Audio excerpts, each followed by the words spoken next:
कोर्टात महत्वाचं काम असेल तरच यावे, नाहीतर अशी परिस्थिती होऊ शकते.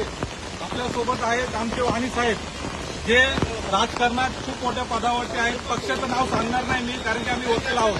त्यांचं म्हणणं फक्त ऐकून घ्यावं. काय म्हणणं आहे त्यांचं? आमचं म्हणणं फक्त एवढंच आहे, सातत्यानं सगळे वकील लोक ही मागणी करत आहेत की हेच कोर्ट आमचं चांगलं झालं पाहिजे, इथे नवी इमारत झाली पाहिजे. सरकारमध्ये बसलेल्या काही दलालांची ही इच्छा आहे का की वकिलांनी ही जागा सोडून गेलं पाहिजे, त्यांना इतका त्रास द्या, वकिलांना इतका त्रास द्या की वकील स्वतः सोडून गेले पाहिजे, अशी काही इच्छा सरकारमध्ये बसलेल्या अधिकाऱ्यांची कोणाची आहे का, अशी शंका यायला लागली आहे. राजकारण एका बाजूला जाऊ दे, ते चुल्यात गेलं. मूळ मुद्दा आहे वकिलांच्या जीविताशी.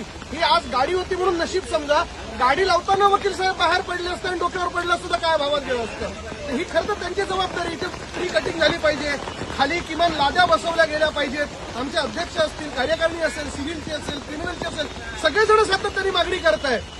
आमच्याकडे टक्केवारी मिळत नाही म्हणून अधिकारी लोक लक्ष देत नाही का, असा माझा सरळ सवाल आहे. आता धन्यवाद वाणी साहेब. आपल्यासोबत आपल्या महाडचे माजी उपाध्यक्ष आहेत, फार धडाडीचे आहेत आणि त्यांनीच आम्हाला सर्वांना इकडे येण्याचं आवाहन केलं होतं. त्यांचं काय म्हणणं आहे 2 मिनिटं आपण ऐकून घ्यावं, कारण की ही परिस्थिती खरंच सिरियस आहे. सर या 2 मिनिटं बोला. तुमचं खूप गंभीर परिस्थिती आहे.